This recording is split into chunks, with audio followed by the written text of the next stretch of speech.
hijo soy latinoamericano.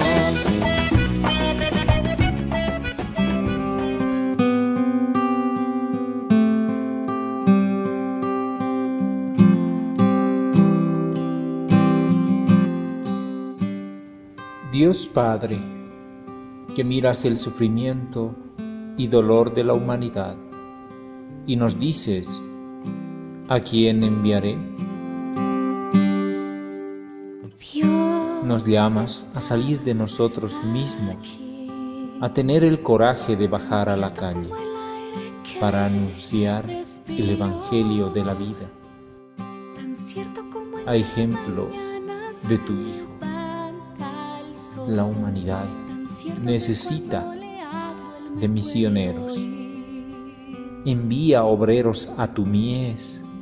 A nosotros envíanos tu Espíritu, para que por amor a ti y nuestros hermanos y hermanas, con renovado ardor te digamos: aquí estoy, Señor, envíame. Amén. Que respiro, tan cierto como en la mañana. Hoy yo te dejo entrar, te abro de par en par las puertas. En ti puedo confiar, hoy es el día. Hoy queda todo atrás, lo que me aleja de tu santa voluntad. Ven a mi vida, dame tu libertad, te abro de par.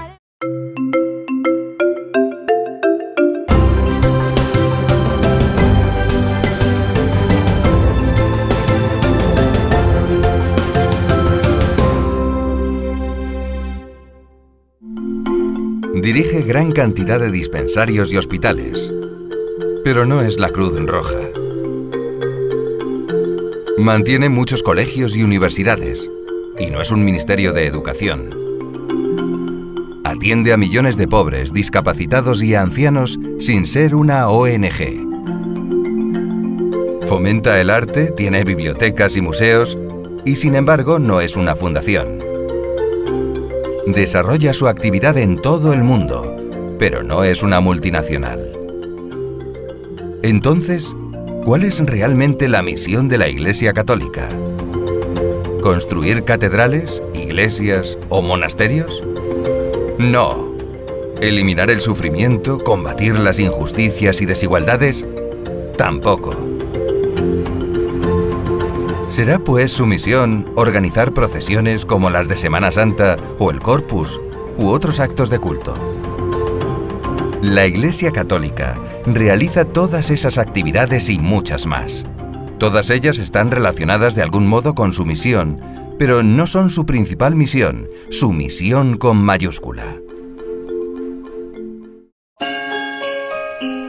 ¿Quién podrá decirnos cuál es la misión de la Iglesia, el fin que justifica su existencia? Pues, lógicamente, quien la fundó, o sea, el mismo Jesucristo. Jesús dio a la Iglesia la misión de anunciar el Evangelio, la buena noticia. Antes de subir al cielo, Cristo dijo a sus discípulos: «Id al mundo entero y proclamad el Evangelio a toda la creación». ¿Y cómo resumir ese Evangelio? Esa buena noticia que la Iglesia proclama cabe en una sola frase: Jesús es el Hijo de Dios, que ha venido al mundo para salvarnos. ¿Y no podría Jesús salvarnos sin necesidad de escuelas, hospitales, iglesias o catedrales? Sí, pero todas esas cosas ayudan a difundir el Evangelio. Los colegios, los templos, los libros y los medios de comunicación ayudan a predicar la verdad sobre Cristo. Hablar de su vida y su mensaje es también responsabilidad de los laicos a través de su testimonio personal y de su apostolado. Si no se predica a Jesús a la gente, ¿cómo le van a conocer? ¿Y cómo podrán amarle si no le conocen?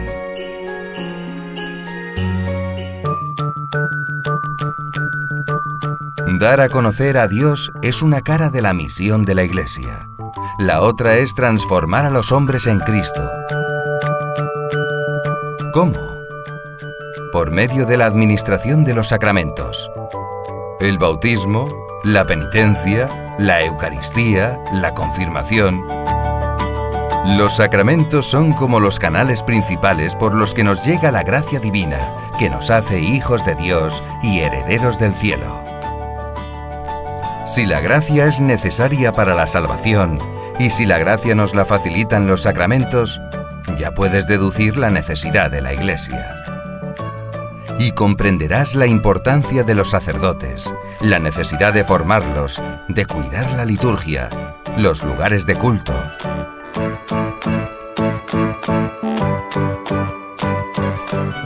Y si el mensaje de Cristo es de amor, de caridad y misericordia, entenderás también por qué se crearon los hospitales, los centros de Cáritas y tantas otras instituciones benéficas nacidas a lo largo de la historia cristiana.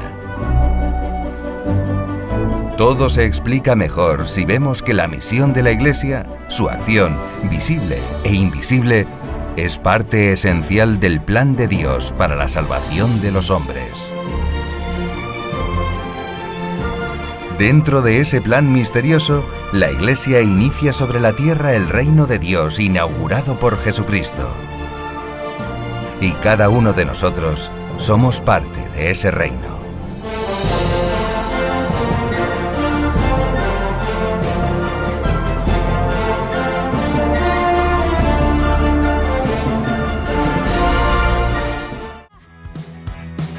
Hoy yo te dejo entrar, te abro de par en par las puertas, en ti puedo confiar, hoy es el día. ¿Sabías que a nivel mundial, octubre es el mes de la misión universal? Octubre es considerado mes de la misión porque el penúltimo domingo se celebra la Jornada del Domingo Mundial de las Misiones, mejor conocida como Jornada Domum, que fue instituida por el Papa Pío XI el 14 de abril de 1926 y desde ese día se celebra en todo el mundo. Podemos participar en la Jornada Domum con nuestra oración, sacrificio, testimonio de vida y ayuda económica. Oremos por las misiones y los misioneros, para que el mensaje de la Buena Nueva siga llegando a todos aquellos que aún no conocen a Dios. Junto a los jóvenes, llevemos el Evangelio a todos.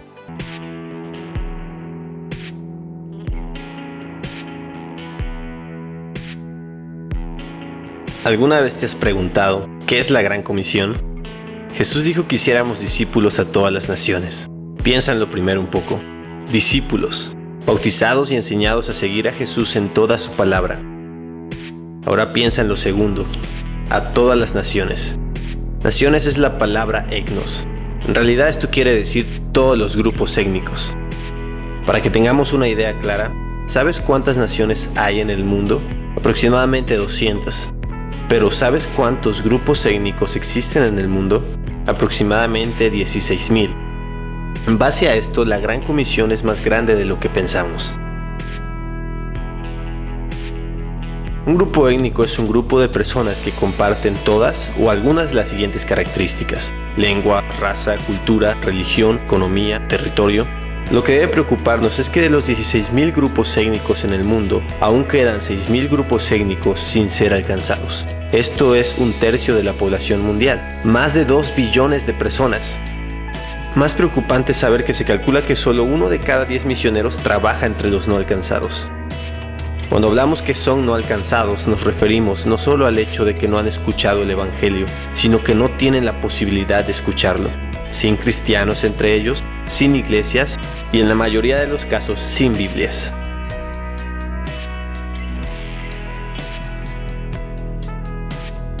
Por ejemplo, pensemos en los 2 países más poblados del mundo. China, con aproximadamente 1.300 millones de habitantes, tiene más de 500 grupos étnicos y el 80% se consideran no alcanzados. India, con aproximadamente 1.200 millones de habitantes, siendo el país más multiétnico, tiene 2.500 grupos étnicos aproximadamente, y el 90% se consideran no alcanzados. En todo Asia se calcula que hay más de 3.000 etnias no alcanzadas. ¿Puedes imaginarlo? ¿Cuántos millones y millones de personas no han escuchado el Evangelio?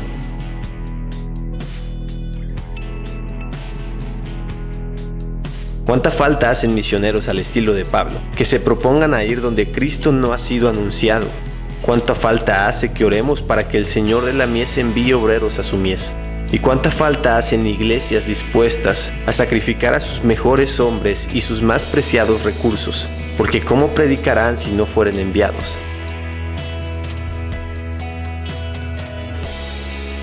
¿Qué has hecho para alcanzar a los no alcanzados? ¿Cuánto has orado? ¿Cuánto has ofrendado? ¿Estarías dispuesto a ir?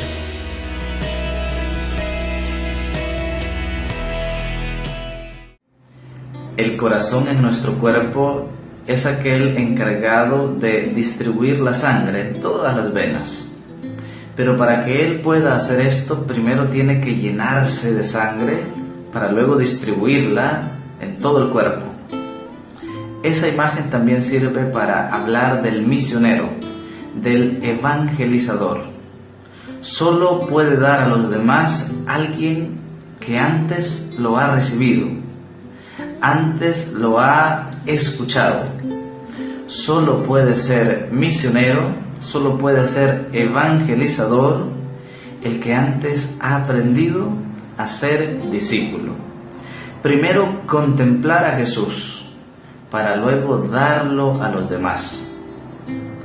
Primera lectura y evangelio de este día se complementan. El evangelio es Marcos 16, 9, 15.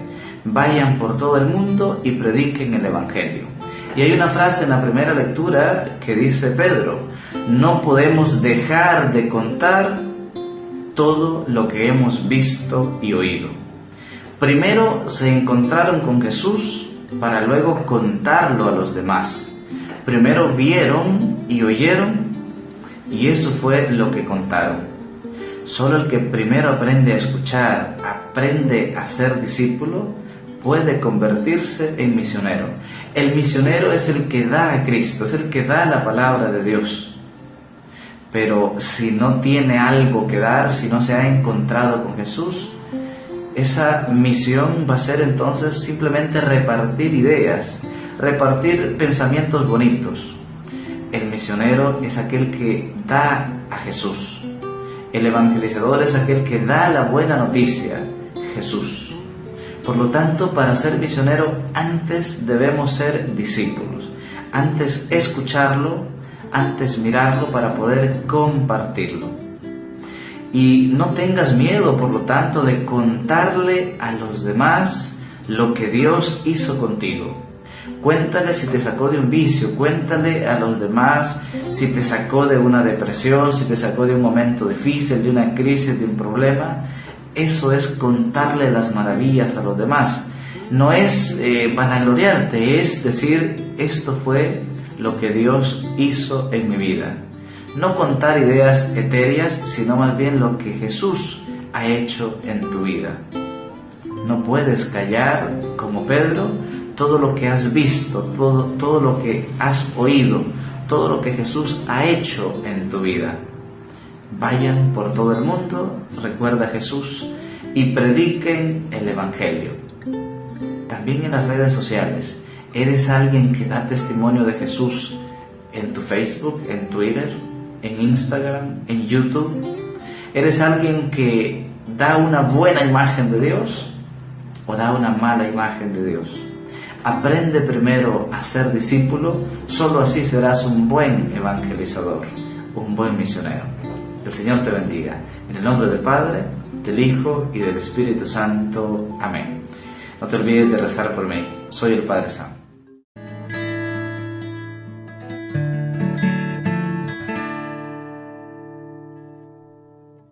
Luz para mis sombras, luz te pido yo. Enciende mi mirada con la luz de tu amor. Gentes que iluminen que alumbren esta tierra, que prendan con tu luz. Aquí estoy, Señor, envíame. Aquí estoy, Señor, aquí estoy. Aquí estoy, Señor, envíame. Aquí estoy, Señor, aquí estoy. El Señor se hace esta pregunta: ¿a quién enviaré? Con esta misma inquietud que Dios tiene en su corazón, quiero animar a toda la obra total a que juntos revitalicemos la misión para vivirla en el hoy. Para vivir este mes misionero, toma nota, no olvides tu agenda y la cita que tenemos. Este es un tiempo para reflexionar y formarnos más para la misión. La misión requiere de la ayuda material. Ayudemos a generar la solidaridad para la evangelización. Paz para mis guerras, eso pido yo. Que el odio no me venza, ni me ciegue el rencor. Paz para la tierra, eso pides tú. Que se abran las fronteras que separan norte y sur. Aquí estoy, Señor, envíame. Aquí estoy, Señor, aquí estoy. La pregunta de Dios necesita de una respuesta, necesita de personas y corazones que sean capaces de decirle: aquí estoy, envíame. El estar disponibles hará posible que podamos llevar al mundo el amor de Dios. Aquí estoy, Señor, envíame. Aquí estoy, Señor, aquí estoy. Aquí estoy, Señor, envíame. Aquí estoy, Señor, aquí estoy.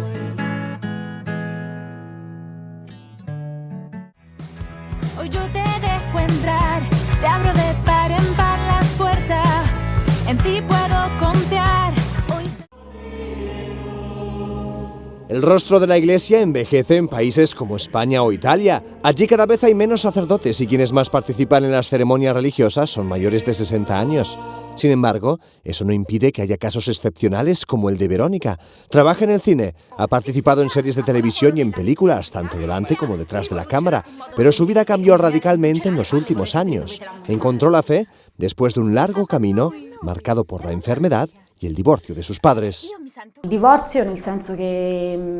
El divorcio fue difícil en el sentido de que no fue un divorcio para nada sencillo. Hubo peleas y para un niño ver a los propios padres peleando no es fácil, es doloroso. Los niños tienen una capacidad particular para seguir adelante, pero son cosas que te guardas dentro y que antes o después explotan. La enfermedad fue inesperada, no fue un caso progresivo sino instantáneo, una peritonitis, una infección grave, repentina, con la que corrí el riesgo de morir. No tienes tiempo para prepararte y cuando eres joven no piensas en la muerte. Fue entonces cuando el tiempo y el contacto con un discípulo del Padre Pío, el Padre Pancrazio, cambió poco a poco su modo de mirar el mundo. Verónica conoció a este religioso gracias a su padre, quien a pesar de no ser practicante, lo admiraba profundamente. Creo que hay carismas o personas en las que se reconoce algo especial independientemente de si uno cree o no. Me refiero a que cuando uno estaba ante el Padre Pancracio te dabas cuenta de que no era una persona común, aunque al mismo tiempo fuera la persona más normal que haya conocido. Era sencillo, no había nada de extraordinario, pero al mismo tiempo se percibía algo extraordinario. Precisamente ahora la Iglesia prepara el próximo sínodo para estudiar historias como las de Verónica que rejuvenecen su rostro. Será en octubre. El objetivo es pensar cómo ser significativos para los jóvenes en el mundo de hoy. Lo que has dicho antes sobre que la Iglesia es anciana porque su rostro lo forman tantos ancianos Que un rostro sea anciano no quiere decir que sea viejo. Es decir, hay ancianos que pueden ser más jóvenes que los jóvenes de hoy. Creo que cada uno de nosotros, especialmente cuando es joven y frágil, para defenderse se crea una imagen de sí mismo, como un personaje de cara a la galería. Te convences de ser ese personaje que te has creado en tu propia cabeza. A los jóvenes les diría que no tengan miedo de mostrarse débiles. Es también una de las propuestas del Papa a los jóvenes, identificar sus miedos y afrontarlos con valentía. Lío en las diócesis, quiero que se salga afuera, que la iglesia salga a la calle, los jóvenes en la calle. ¡No al aborto! ¡Sí a la vida! ¡No al aborto! Ustedes son los que tienen el futuro. Sean protagonistas, jueguen para adelante, pateen adelante, construyan un mundo mejor, un mundo de hermanos, un mundo de justicia, de amor, de paz, de fraternidad, de solidaridad. Jueguenla adelante siempre.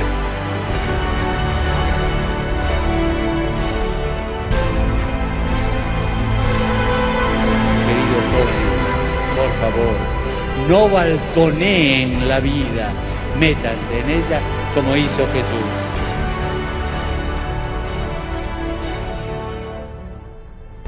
Y la tercera, el campo como obra de construcción. Construir, reparar la iglesia. Somos piedras vivas que forman una casa espiritual. En la iglesia de Jesús, las piedras vivas somos nosotros. Y Jesús nos pide que edifiquemos su iglesia. Respondámosle, sí, Señor, también yo quiero ser una piedra viva. Juntos queremos construir la iglesia de Jesús. Quiero ir y ser constructor de la iglesia de Cristo. Sin embargo, queda una pregunta. ¿Por dónde empezamos? ¿A quién le pedimos que empiece esto?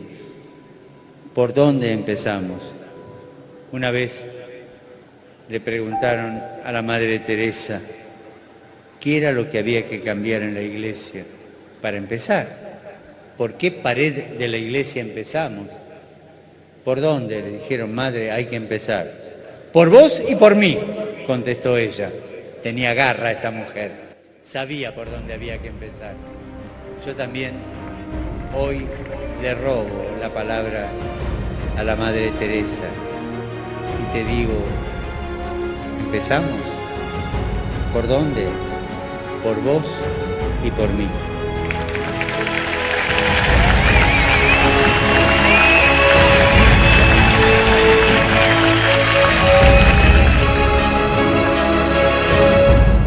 Vayan, hagan discípulos a todas las naciones.